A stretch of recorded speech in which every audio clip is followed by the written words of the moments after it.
takes, if I have to learn a couple of things, I will learn those things. If I got to learn 5 or 6 things, I'll learn all 6. If I have to take an extra class, I'll take an extra class. If I've got to read the books, I'll read the books. If I have to consult with people who know more than I know, I will do the necessary consulting. Whatever it takes, I will do. That starts to develop unbelievable self-confidence. Self-confidence also comes from the ability to rise above your circumstances, to rise above what happens.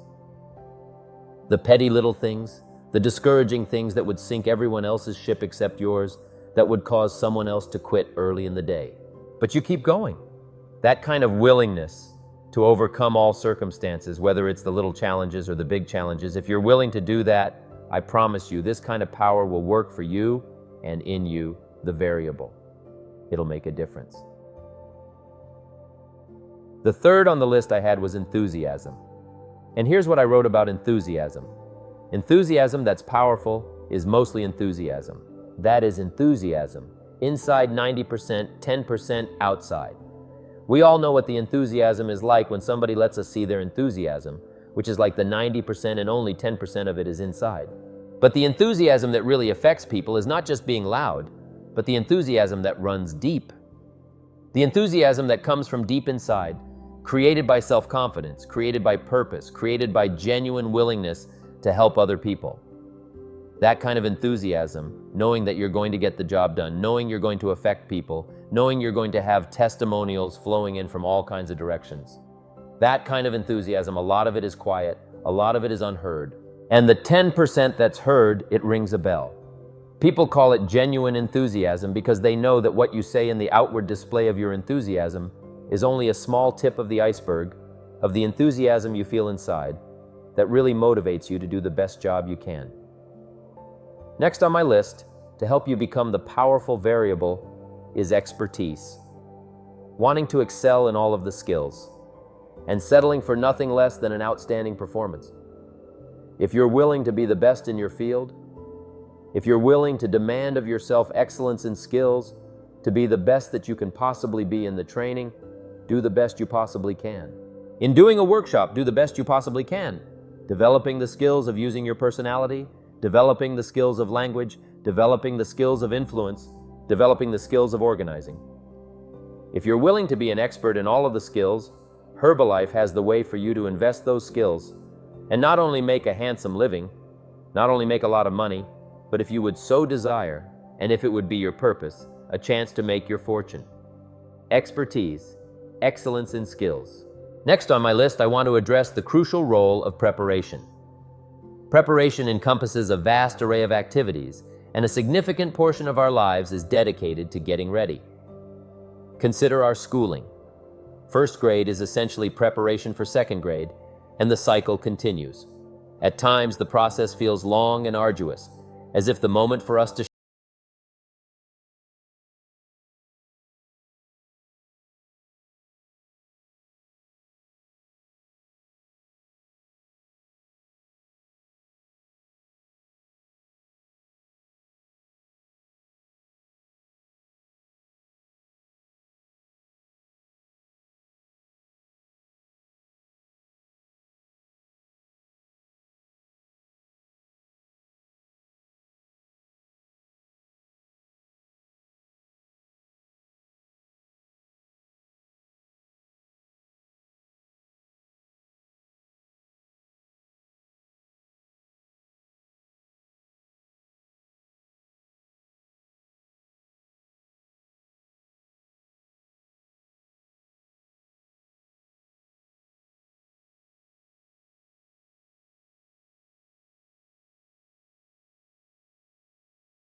If you project an image of someone who is confidently in charge of your life, your future, your circumstances, this powerful image can significantly influence others. It draws people in. They are naturally attracted to those who are not only powerful, but also judicious with their influence. Yet, there is an even more critical component of image: your self-image. This includes how you dress, speak, think, and your willingness to learn. It encompasses your belief in your ability to acquire new knowledge or skills. Whether it's mastering a book or learning a new skill, the belief that you can tackle and achieve these things is part of a strong self-image. This self-perception that you are continually striving to be your best is fundamental. Looking to the future is essential, but so is reflecting on the past and understanding your current surroundings. However, one of the most critical reflections is the one you find in the mirror. How you appear to others matters, but how you see yourself is of utmost importance. This self-image is where you build self-confidence and self-reliance. Here's another key element from my rather concise list: character. Becoming a person of high values, guided by principles and honesty, a person who commands respect, this is all about character. Consider the example of how Marx worked to develop a marketing system that embodied integrity, where outcomes were predictable and remedies were clear for when things went awry. Such a system requires foundational principles and solid character to be sustainable and effective across various scenarios. Without these, a system won't endure. I've seen, and perhaps you have too, many systems and initiatives start with great fanfare but ultimately fail.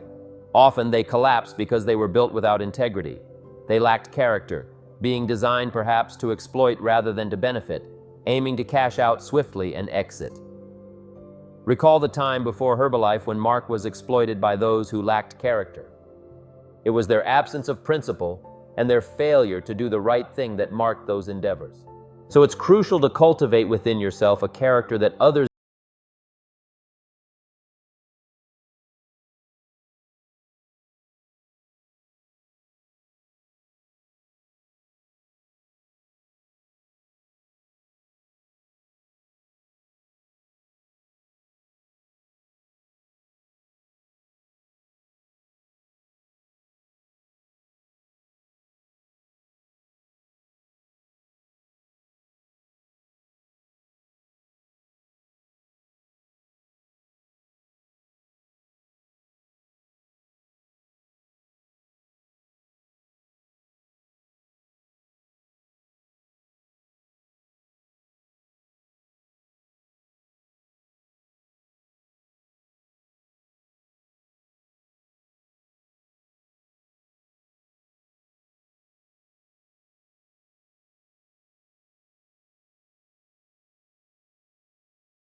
Because here's what we cannot do.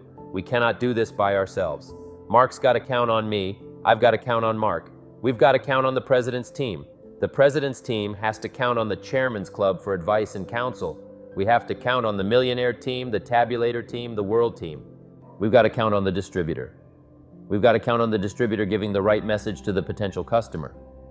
We've got to count on the distributor giving wise counsel to the new recruit, teaching them the right way, the Herbalife way, the principled way, the character way. Vitally important. Building and developing your own character. Now, here's another one. Self-discipline. All of us have a challenge with that because sometimes it's easy, especially if you're working hard and doing the best you can, to let up and let it go. But remember, so many people, especially now that we're as big as we are around the world, are counting on what we do at the home office. They have to be careful, they have to be disciplined. It's easy for the person who ships the product from Herbalife to say, "Oh well, I'll wait until tomorrow."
Society does not require you to build a financial safeguard around your family or learn a list of 10 skills to secure your future and that of your family. These are not societal demands, they are personal commitments. If you desire these benefits, you must be the one to demand them of yourself. Years ago, I couldn't have imagined anyone asking for my autograph. Just incredible, isn't it? I stayed through midnight signing away because I never thought it would happen, but it did. Autographs and Girl Scout cookies. I'm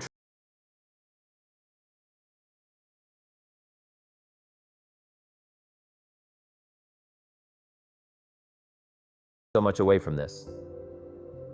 Let's dive into my take on financial independence. You've heard brilliant insights from Brian and Dennis, seasoned experts, and I'm sure you've taken great notes from their talks.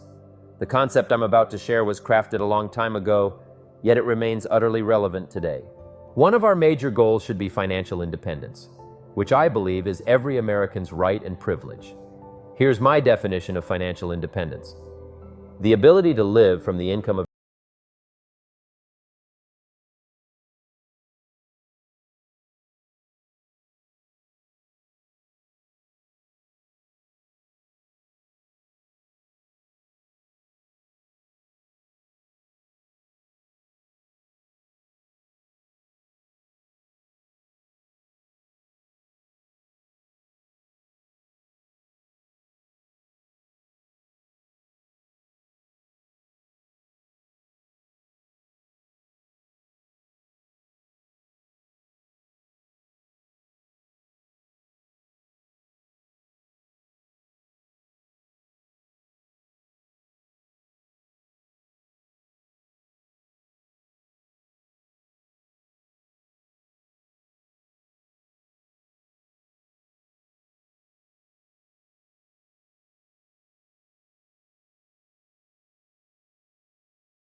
the set of the sale is what you learn. Gathering information from these 3 days, talking to each other, gathering more information, filling up one journal, then another one. Information, guidance on how to trim the sail, set the sail, the Sunday morning sermon, the lyrics of a song, the dialogue of the movie, words put into good structure so that they deliver enlightenment, information, knowledge, and we use that to set sail. And it isn't that you set sail once and then that's it, and it's over. It is a continual setting of sail every day, every month, every year. Setting sail economically, trimming the sail for your good health. You just have to set sail toward the destination you wish to reach, having good health. Then it's easy to neglect. Then it's easy to slide. Here's one of the better phrases. Everything by longevity tends to get off course. Everything by longevity tends to get off course. Whether it's a lecture like we've engaged in here hours and hours and hours, or whether it's a simple sermon. One of the most classic sermons I ever heard originated not far from here in the Crystal Cathedral. I used to do little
Rich DeVos is in bad shape. Rich needs a heart transplant, and if he doesn't get it, he's not going to last very long. Now fast forward. Rich DeVos finally gets his heart transplant. And what was spectacular about the story was, after his heart transplant, he has dinner with the lady who gave him her heart. He has dinner with the lady who gave him her heart. You say what? That's impossible. You couldn't have dinner with the person that gave you their heart. Here's what happened. This lady was desperately ill and needed a lung transplant. A donor was found, and sometimes it's much better in a lung transplant if the heart and the lung go together. So this lady gets the heart and the lung transplant that she needs to save her life. Now her heart is left over from this operation, and her heart goes to Rich DeVos. That's how Rich was able to have dinner with the lady who gave him her heart. Isn't that a fantastic story? I love those simple little stories. 1, 2, 3, couple of illustrations. Wow.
Little note on your notes there. If you haven't ever done it, this is not a bad place to start a financial statement. And the financial statement is very simple. It's a piece of paper with a line down the middle. On this side is the value of all your assets. And over here is all of your liabilities. Here's what you've got in terms of worth, and here's what you owe. And then when you add up all of the value of your assets and you add up all that you owe, called liabilities, we come up with what we call, now finally, when you subtract one from the other, your current net worth. Now this is not your net worth as a father. This is not your net worth as a parent. This is not your net worth as a friend. There's all kinds of worth and value. But if you really want your economics to go better, here's a good place to start. Key phrase takes a picture of where you are, and here's what it's called: the truth. Now, you don't have to publish this in some local newspaper, private stuff. But you have to say, Finally, there's no use kidding myself. I got to take a picture of where I am. I got to know how good it is, or I got to know how bad it is. I got to know how much I'm on the upside, or how deep a hole am I really in. So this is what I started. It was a simple little program of coming up with my current net worth, my liabilities. That was easy. I owed my parents. I owed. I made the third borrowing on my car, and he was threatening to come and get it, drag it down the road, rear end up in front of my neighbors. So I had plenty of liabilities. On the asset side, I am really. I put my furniture even. I put everything I could think of. My shoes. I mean, wouldn't the Salvation Army give me $2 for my shoes? I mean, I am scrambling. And when I did this exercise, guess what it did? It really soberly gave me a current picture of where I was. And guess what? I was unhappy. But here's what's important about the truth. It sets you free, number one, free to correct old errors in judgment. That's what the truth is for, to correct old errors. After 6 years, I started working when I was 19. And when I took a picture of where I was, it was not a very happy experience. So now, where do we go from here? In putting together a financial statement, realizing exactly where we are. No nonsense. This is the real deal. We don't have to share it with anybody, but we do need to know the truth for ourselves. Now, here's what we need. Number one, perhaps a new philosophy. Let me share a simple philosophy that differentiates the rich from the poor. Here's what it typically boils down to. Poor people spend their money and invest whatever is left. Often, there isn't much remaining. On the other hand, the rich invest their money first and then spend what's left. It's a subtle shift in semantics, but it's like adjusting the set of a sail. It changes your entire direction, leading you to a better place in 1 year, rather than to a mundane, average existence. So the key is to adopt the mindset of the rich. Invest first, then spend. This shift is crucial because it's all about lifestyle. Brian touched on this when we discussed investments. I remember teaching this concept in a class where a teacher challenged the idea, arguing that with current living standards so high, people spend everything they earn and can't possibly save enough to make a fortune. This brings us to the crux of the matter. Consider a hypothetical couple making $2,000 a month. They just managed to keep their heads above water. But what about another couple making $2,500 a month? They, too, claim to need the entire amount just to survive. Where does the extra $500 go? Wisely invested over time, the return can be significant. The teacher hadn't considered this perspective, so jot this down. Money is always available to either spend or invest. The difference lies in your personal philosophy, not the economy. It's not America's economic state that determines your financial future. It's your individual approach. Here's a practical example. Consider a book on getting rich that costs $20. Some might argue a poor person can't afford it, equating it to the cost of 7 Coca-Colas. The choice between spending on trivial items or investing in knowledge that could build wealth is a matter of personal philosophy. Everyone, even the poorest among us, has money. The key is how you choose to spend it. First, how you earn money is influenced by your philosophy. Second, how you spend it is also shaped by your beliefs. So what's a good philosophy to follow for financial independence and future wealth? Here's a simple guideline on what to do with a dollar, ideal for teaching children as well. Never spend more than 70 cents of every dollar. Allocate the rest as follows. 10 cents go to charity or church, supporting worthy causes and instilling a sense of generosity from a young age. Another 10 cents should be used as active capital. Try to make a profit by buying and selling. The last 10 cents should be passive capital. Let someone else use this money to generate a return for you. This method isn't just about immediate returns, it's about setting a foundation for financial habits that can lead to substantial growth over time. Even if you're currently in a tight financial spot, perhaps spending 97% of your income on necessities, the key is to start somewhere. Even allocating just 1% in each category is a step in the right direction. This philosophy is about progression, not perfection, from the outset. Mr. Schoff once shared a profound insight with me that has guided me throughout the years. He said, "It's not the amount that counts, it's the plan that counts." When I first met him, I believed that more money would lead to a better plan. He corrected me. No, if you had a better plan, you'd have more money. So if you must start with what seems like a disadvantage, 97, 1, 1, and 1, then that's your starting point. What follows is the challenge of adjusting these figures, reducing the 97 and increasing the others. This becomes a thrilling endeavor, akin to playing a game where you measure progress. It's one of the greatest motivators in the world to start something and see it grow and improve. Although Jim Rohn suggested the ideal ratio of 70, 10, 10, and 10, not everyone can start there. Some may need to begin with 97, 1, 1, and 1, and that's perfectly acceptable. If this is where you need to start, embrace it. Then gradually work to decrease the 97 and enhance the other numbers, transforming this process into an engaging game until you can ideally manage your finances with the 70, 10, 10, and 10 approach. This strategy isn't just about managing paychecks or dividends, it's about fundamentally understanding how to handle any income you receive. I've taught this method to many, like Sarah Alfaro in Mexico, who has passed this knowledge on to others for a decade. Now, many of them are thriving, owning homes and cars, proof that these principles work when applied diligently. As your financial situation improves and you start handling significant sums, these ratios will need adjustment. Personally, I don't spend more than 10% of my income now, which drastically changes how the remaining 90% is allocated. The goal is to progress from your starting point to an ideal state and then adjust again as your financial capacity expands. This flexibility is crucial because when dealing with substantial income, spending 70% would be impractical and excessive. Now, as we wrap up, I want to touch on the broader responsibilities we hold. This strategy isn't mandated by any law. There's no legal requirement to avoid a heart attack, to have a robust financial plan, or to ensure your family's future security.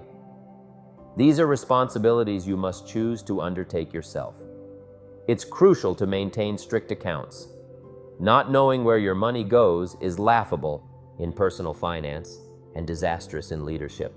"It just gets away from me" should never be a phrase you utter. Keeping precise accounts is not only essential for personal esteem, but also for legal and financial security. Moreover, paying taxes should be a responsibility we meet with understanding, not reluctance. I'm currently finishing a book titled "Kids Should Pay Taxes," emphasizing why everyone should contribute.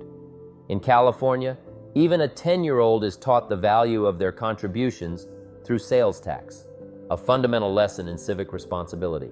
Taxes fund the infrastructure and services we often take for granted. They pay for the roads we drive on, the security that allows us to sleep safely at night, and the military that protects us while we rest. Understanding where taxes go helps foster a healthier perspective on this civic duty. Ultimately, becoming a contented taxpayer is about seeing the bigger picture. It's about recognizing that while the system isn't perfect, contributing to it is part of our shared responsibility. It's a crucial aspect of living in a society where we all benefit collectively. This is how I became what I like to call a happy taxpayer. So Jesus and his disciples are watching people come into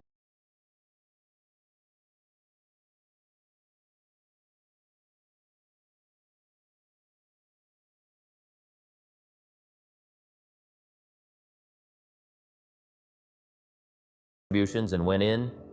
Some came with small contributions and went in. And as the disciples and Jesus watched, a little lady came along and she put 2 pennies in the treasury and walked in too. And Jesus said, "Look at that." And his disciples said, 2 pennies. 2 pennies, what's 2 pennies? He said, "No, you don't understand. She gave more than everybody else." They said, 2 pennies is more than everybody else. He said, "Yes, because I'm sure that 2 pennies represented almost all of what she had." So since her 2 pennies represented almost all of what she had, she gave the most. What a classic philosophy. Now here's what did not occur. I'm so brilliant I can give you what the storyteller left out. Here's what did not occur in this little scene. When the little lady put her 2 pennies in the treasury, Jesus and his disciples did not run after her and say, "Hey, hold it. Hold it, little lady. Hold it, little lady. We've observed what's happened with putting the 2 pennies in the treasury, and we've decided that you're so pitiful and you're so poor that we've decided to give you back your 2 pennies." I'm here to tell you that did not occur.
As we leave here, I will not leave you behind. I'll take you with me in my thoughts and my heart. Thank you very much. God blessed.